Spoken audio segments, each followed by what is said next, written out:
താനൂരിൽ നിന്നും കഴിഞ്ഞ ദിവസം കാണാതായ 2 കുട്ടികളിൽ ഒരാളുടെ പിതാവാണ് എനിക്കൊപ്പമുള്ളത്. ഈ കുട്ടി പിതാവിനോട് നിരന്തരം ആവശ്യപ്പെടുന്നുണ്ടായിരുന്നു എന്നാണ് പറഞ്ഞത്. എൻ്റെ തലമുടി സ്ട്രെയിറ്റൻ ചെയ്യണം, വെട്ടണം എന്നൊക്കെ അവർ പറഞ്ഞിരുന്നു. പക്ഷേ വാപ്പ അത് അംഗീകരിച്ചിരുന്നില്ല എന്നുള്ളതാണ് വസ്തുത. പക്ഷേ ഏതായാലും കുട്ടി ഇപ്പോൾ മുംബൈയിൽ പോയി അവരുടെ ആഗ്രഹമൊക്കെ നടപ്പിലാക്കിയിരിക്കുന്നു. പിതാവിനോട് നമുക്ക് നേരിട്ട് ചോദിക്കാം. സന്തോഷമല്ലേ? സന്തോഷം തന്നെ. കുട്ടീനെ കിട്ടിയ കാര്യത്തിൽ നമുക്ക് സന്തോഷമാണ്. വളരെയധികം നന്ദിയുണ്ട് എല്ലാവരോടും. കുട്ടികളുടെ ആഗ്രഹം നടപ്പിലാക്കിയിരിക്കുന്നു. അവർ നടപ്പിലാക്കി. നമ്മൾ അത് ചെയ്യണ്ടെന്ന് പറഞ്ഞിരുന്നു. അതാണ് അവർ തമ്മിലുള്ളൊരു വിരോധം ഉണ്ടായിരുന്നത്. അത് അവർ പോയിട്ട് നമ്മളൊക്കെ മുൻമുനയിൽ നിർത്തിയിട്ട് അവരെ കാര്യം സാധിപ്പിച്ച് വന്നു. നേരത്തെ വീട്ടിൽ നിരന്തരം ആവശ്യപ്പെട്ടിരുന്നോ സ്ട്രെയിറ്റൻ ചെയ്യണം? പറയലുണ്ട്. പിന്നെ അതിനൊക്കെ ഒരുപാട് പൈസ ആവശ്യമുണ്ടല്ലോ എന്നുള്ള ഒരു നമ്മൾ ജീവിതത്തിൻ്റെ രണ്ടറ്റം കൂട്ടിക്കൊണ്ടിരിക്കാൻ നടക്കുമ്പോൾ ഇത്രയും പൈസ ഒക്കെ ചിലവാക്കുക എന്ന് പറഞ്ഞാൽ ഒരു ബുദ്ധിമുട്ടുള്ള കാര്യം തന്നെയാണ്. സാമ്പത്തിക ബുദ്ധിമുട്ടുള്ളതുകൊണ്ടാണ് സ്ട്രെയിറ്റൻ ചെയ്യേണ്ടതെന്നൊക്കെ പറഞ്ഞു. അങ്ങനെയും പിന്നെ ഇഷ്ടമില്ലാത്തൊരു കാര്യമുണ്ടല്ല. അപ്പോൾ നമ്മൾ മുസ്ലിം കുട്ടികളെ അങ്ങനെ ചെയ്യുമ്പോൾ പിന്നെ തട്ടിട്ട് നടക്കുമ്പോൾ ഒന്നും ഇപ്പോൾ കാണൂലല്ലോ. അതുകൊണ്ട് വെറുതെ അങ്ങനെ ചെയ്യണ്ടല്ല എന്നുള്ളതിൽ കുട്ടികൾ ഇപ്പോൾ ആധുനിക കാലത്ത് ജീവിക്കുന്ന കുട്ടികളാണല്ലോ. അവർക്ക് സ്ട്രെയിറ്റൻ ചെയ്യണം, ത്രെഡ് ചെയ്യണം, അതൊക്കെ അവരുടെ ആഗ്രഹമാണ്. ഒപ്പം ഉണ്ടാകുന്ന കൂട്ടുകാരികളൊക്കെ അത് ചെയ്യുന്നുണ്ടാവും. അത് അംഗീകരിക്കാൻ കഴിഞ്ഞില്ല. അത് അംഗീകരിക്കാൻ കഴിഞ്ഞില്ല. നമ്മളങ്ങനെ ഒരു ജീവിതശൈലിയിലല്ല വളർന്നു വന്നിട്ടുള്ളത്.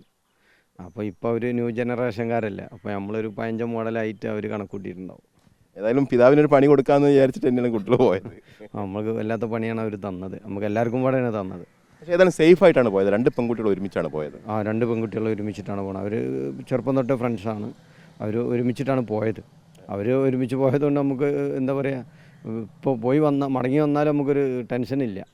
മറ്റേ ഏതെങ്കിലും ചെറുക്കന്മാരെ കൂടെ പോവുകയാണെന്നുള്ളൊരു ബേജാറുണ്ടായിരുന്നു. അപ്പോൾ അതില്ലാതായി പോയി. നേരത്തെ മുംബൈയിലൊക്കെ ഈ കുട്ടി പോയിട്ടുണ്ട്. ഞങ്ങൾ അജ്മീറൊക്കെ പോകുന്ന ടൈമിൽ പോയതാണ്. ഏർവാടിയിലൊക്കെ പോക്കുണ്ട്. അപ്പോൾ അങ്ങനെയുള്ള അവൾക്ക് യാത്ര ഇഷ്ടമാണ്. യാത്രയെ ഇഷ്ടപ്പെടുന്ന പെൺകുട്ടിയാണ്. അതിനുശേഷം മുംബൈയിൽ നിന്ന് അവർ നേരെ ചെന്നൈയിലേക്കാണ് പോയത്. നേരത്തെ പറയുന്നത് കേട്ടു ചെന്നൈയിൽ നിങ്ങളൊരു കുടുംബാംഗമുണ്ടെന്ന്. ചെന്നൈയിൽ കുടുംബമുണ്ട്. ഇപ്പോഴും അവിടെ ഉണ്ട്. കുറേ ആൾക്കാർ ഇങ്ങോട്ട് വന്നിട്ടുണ്ട്. അതിനായിട്ട് ഈ കുട്ടി ബന്ധപ്പെട്ടിട്ടില്ല? ഇല്ല, ബന്ധപ്പെട്ടിട്ടില്ല. ചെന്നൈയിൽ നേരത്തെ പോയിരുന്നോ? ചെന്നൈയിൽ പോക്കുണ്ട്. അവളെ ആൻറ്റീൻ്റെ വീട് ചെന്നൈയിലാണ്. അപ്പോൾ അവർ ഇവിടെ ഉണ്ട്, ഇവിടെ സെറ്റിലായി. അതായത് റൂട്ട് മാപ്പ് കൃത്യമായി അറിയുന്ന ഒരു മോളാണ്. അങ്ങനെ അവർ പിന്നെ നാട്ടിലേക്ക് തിരിച്ചു വരണം എന്നുള്ള രീതിയിലാവും ചെന്നൈ വണ്ടിയിൽ കയറണം. കാരണം ചെന്നൈ വണ്ടി തിരൂർ ഭാഗത്ത് കൂടിയിൽ പോവുക. മുംബൈയിലെത്തുന്നു, അവിടുന്ന് സബർബൻ ട്രെയിനിൽ CSTയിലും അതോടൊപ്പം തന്നെ പനവേലിലൊക്കെ എത്തുന്നു. അതിനുശേഷം ചെന്നൈയിലേക്കുള്ള ട്രെയിനിലേക്ക് പോകുന്നു. അതായത് ഈ ട്രെയിൻ ഇതിലൊക്കെയാണ് പോകുന്നതെന്ന് വളരെ കൃത്യമായിട്ട് അവർക്ക് അറിയാം. അവർക്ക് അറിയാം. ഇപ്പോൾ നമ്മൾ അറിയില്ല. അവർക്ക് ഇത്രയും അറിവുണ്ടായിരുന്നു എന്നുള്ളത് നമുക്കറിയില്ല. എങ്ങനെ പഠിക്കാൻ പഠിക്കുകയാണോ? പഠിക്കാൻ. ഇപ്പം പരീക്ഷ 1-2 നഷ്ടപ്പെടുകയാണ്. ഇനി എഴുതിയെടുക്കും? ഇനി എഴുതിയെടുക്കണം. പോയ പരീക്ഷകൾ എഴുതിയെടുക്കാമല്ലോ. എല്ലാവിധ സഹായവും ഉണ്ടാവും?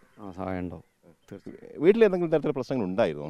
ഈ മുടി വെട്ടുന്ന കാര്യം, ഡ്രസ്സിൻ്റെ കാര്യത്തിലൊക്കെ നമ്മൾ കുറച്ച് പിന്നിലായിരുന്നു.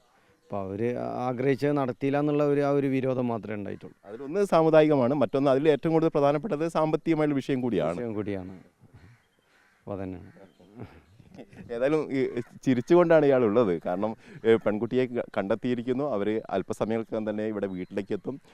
തനിക്ക് കുറഞ്ഞൊരു പരിഭവമൊക്കെ ഉണ്ട്. കാരണം ഞാൻ നേരത്തെ പറഞ്ഞിരുന്ന കാര്യങ്ങളൊക്കെ അത് തന്നെ വെല്ലുവിളിച്ചുകൊണ്ട് അല്ലെങ്കിൽ തന്നെ അനുസരിക്കാതെ അവർ മുംബൈയിൽ പോയി നടപ്പിലാക്കി എന്നുള്ളൊരു സങ്കടം ഉണ്ട്. എങ്കിൽ പോലും ഈ പെൺകുട്ടിയെ സന്തോഷത്തോടു കൂടി തന്നെ സ്വീകരിക്കുമെന്ന് തന്നെയാണ് പറയുന്നത്. അതോടൊപ്പം തന്നെ അവരുടെ ആഗ്രഹത്തിനൊപ്പം തന്നെ ജീവിക്കാനുള്ള ശ്രമം കൂടി നടത്തും, അല്ലേ? ഇൻഷാ അല്ലാഹ്. ഏതായാലും ആ രീതിയിൽ തന്നെയാണ് അവർ പറയുകയും ചെയ്യുന്നത്. വീഡിയോ ജേർണലിസ്റ്റ് സുബൈർ ഫൈസിക്കൊപ്പം reporter Abhilash, in reporter, Malappuram.